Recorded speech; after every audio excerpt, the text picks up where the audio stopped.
In the last class, we have started with the chapter 3 Fiber to Fabrics, and we have discussed about variety in fabrics. Means different varieties of fabrics are found in the market. Yes, they are cotton fabrics, synthetic, wool or a woolen fabrics, silk and spun. These are the some of the varieties of fabrics found in the market. And we also seen the enlarged view of a piece of fabric. Means when we enlarge a piece of fabric, we can see a small threads which are arranged in a particular fashion in the fabric. And next about we have studied about an activity to understand which are the basic requirements to prepare fabric. Means when we pull out a piece of yarn or a thread from a fabric, it comes out along with a thread or a long elongated structure. That is nothing but yarn. That yarn is a basic material for the preparation of fabrics. Fabrics are nothing but cloths. Means to prepare a cloth or a fabric, it requires yarns. Yarns are nothing but threads. See here, these yarns are arranged in a particular fashion to prepare this cloth. When we pull out this yarn, the cloth gets loose or it becomes loose. See here, one more picture here. Means by this activity we come to know that fabric is made up of yarns which are arranged together. And next we have studied about fiber. We also discussed about one more activity in the last class, that is about we have to take a piece of cotton fabric. Means we have to take a yarn or a thread from the cotton fabric and we have to place it on a table, then press one end of that yarn with a thumb and scratch the other end of the yarn along its length with a nail. When you scratch the other end of the thread or a yarn, it is split up into thinner strands. That thinner strands are called fibers. Means fibers are the end material or a last thin materials which are used to prepare fabrics. Means fibers are used to prepare yarns, yarns are used to prepare fabrics. Means the thin strands of thread that are made up of still thinner strands called fibers. See here, fabrics are made up of yarns. Yarns are further made up of fibers. Means cloths are the fabrics which are made by using yarns. Means threads. These threads are prepared by using still thinner strands. That thinner strands are called fibers. In fibers there are two types, namely natural fibers and synthetic fibers. What are natural fibers then? Yes, they are the fibers of some fabrics are obtained from plants and animals are called natural fibers. Means the fibers which are found in the nature by plants and animals are called natural fibers. For example, cotton, jute, silk and wool. Cotton and jute are obtained from plants. Wool obtained from animals like sheep, goat, rabbits, egg, camel, etc. Then silk, it is obtained from silkworm. Silkworm, it is an animal. It produces cocoons like this from which we can take out or we can extract out silk threads. Then second type of fiber, that is synthetic fiber.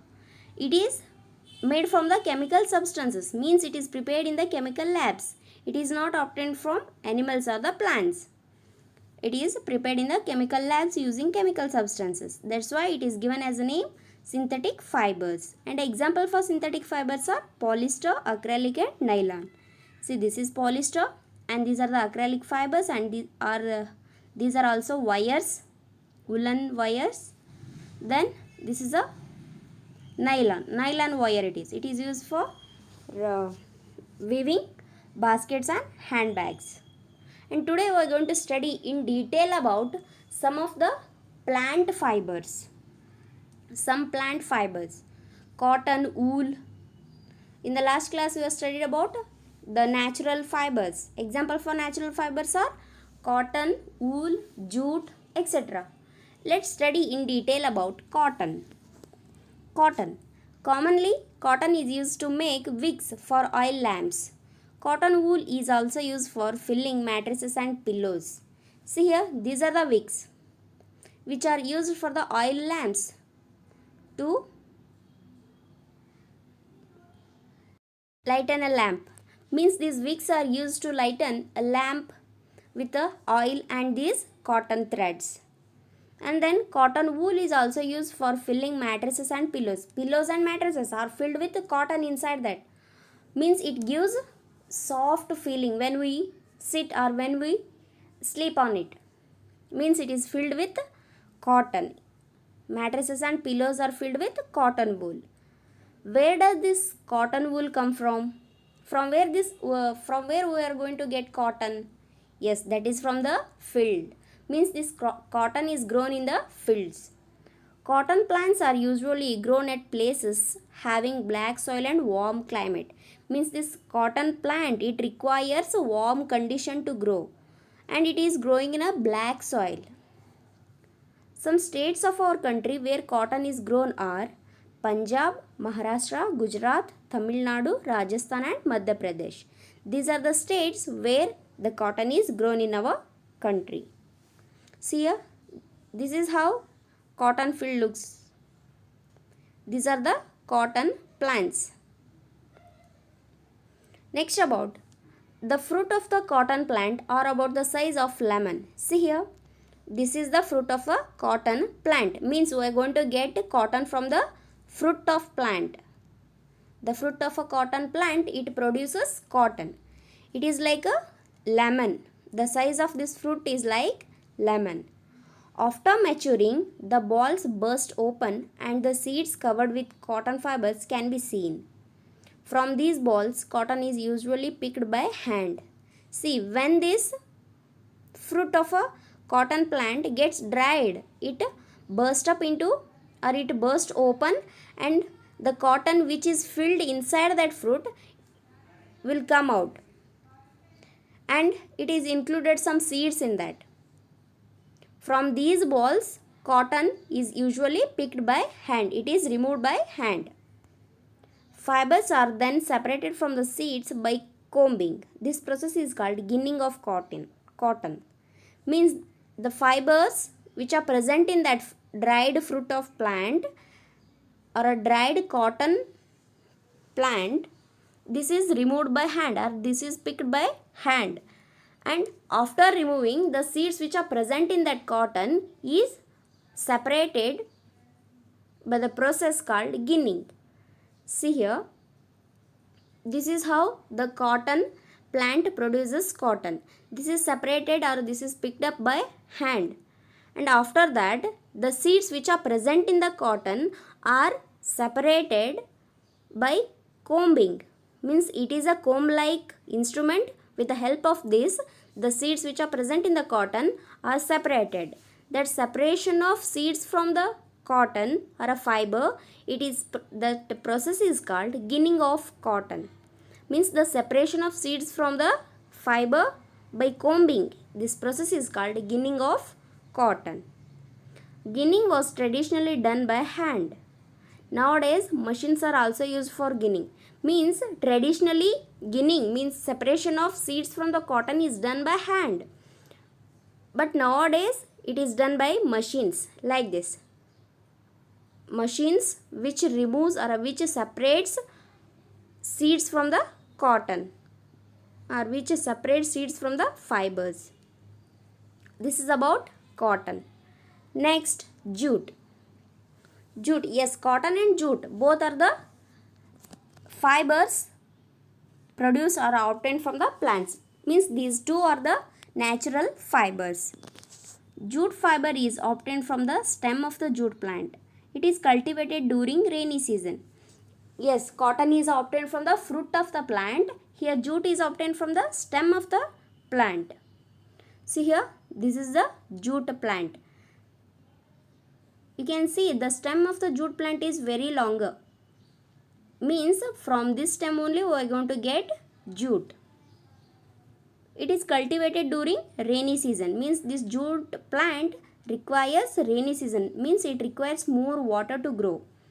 In India, jute is mainly grown in West Bengal, Bihar and Assam. The stems of the harvested plants are immersed in water for a few days, and the stems rot and fibers are separated by hand. See here, these jute plants are harvested like this. Means a person, he is picking these jute plants. After the harvesting, these jute plants are immersed in water for few days. After that, these stems are gets rotted, and then fibers are separated by hand like this, and it is dried up under sunlight. To make fabrics, all these fibers are first converted into yarns. Means from the cotton and jute we are going to get fibers. Means cotton, it produces the cotton from the fruit. It is picked by hand and the seeds are removed. Means it is a fiber now. Here also jute also produces jute from the stem. It is dry. It is immersed in water for few days. After that it is dried. It also produces fiber. Means to prepare fabric we need fibers. First we need to convert this fiber into yarn. Means to prepare or to made or to manufacture cloth or fabric we need yarns. Yarns are prepared by using fibers. Jute and cotton, these two are the fibers. Using these we can prepare yarns, and using yarns we can prepare cloths. Next about spinning cotton yarn. Till now we have studied how fibers are obtained. Means cotton and jute, these two are the fibers which are obtained from the plants. Now we are going to spin these fibers into yarn. Means converting fiber into yarns. Spinning cotton yarn. Means spinning cotton into yarn. Means converting cotton into yarn. The process of making yarn from fiber is called spinning. Means the process of converting yarn or the process of converting fiber into yarn is called spinning. Fibers are used to make yarns. That process is called spinning. Fibers are cotton and jute. These two are the fibers. These are used to make yarn. That process is called spinning. The process of making yarn from fibers is called spinning. In this process, fibers from a mass of cotton wool are drawn out and twisted. This brings the fibers together to form a yarn. Means here, this is an instrument which is used for spinning. See here, a simple device used for spinning is a hand spindle, also called tuckli. This is the hand spindle which is used for the spinning. Means by this device we can make yarns from the fibers. Means fiber is nothing but cotton. Using cotton we can make yarns. Yarns are nothing but threads. Using cotton we can do yarns with the help of this spinning material, that is called hand spindle or tuckli. This process is called spinning. And another hand operated device used for spinning is charkha. See here, this is the charkha. The use of charkha was popularized by Mahatma Gandhiji as part of the independence movement. We all know this. Charkha, it is mainly encouraged or it is popularized by Mahatma Gandhiji. He encouraged people to wear cloths made of yarn and this cotton. Then spinning of yarn on a large scale is done with the help of spinning machines. After spinning, yarns are used for making fabrics. Means this spinning material, that is hand spindle or a tuckli, it is also used for making cotton yarns. Means converting this fiber cotton into yarn or a thread. And charkha also, it is also used to weave cloths. These are the traditional methods. But nowadays it is also done by machines in the large scale, in the large industries like this. See here, cotton, it is converted into yarn and it is done like this.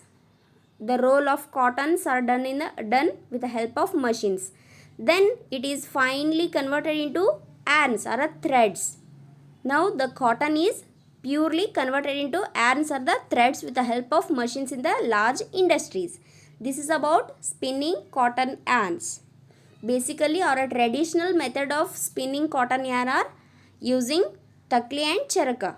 But in the large scale, it is also done by using machines. What do you mean by spinning then? The process of making yarns from fiber is called spinning. Okay students, let me stop here today. We can continue our class tomorrow. Thank you.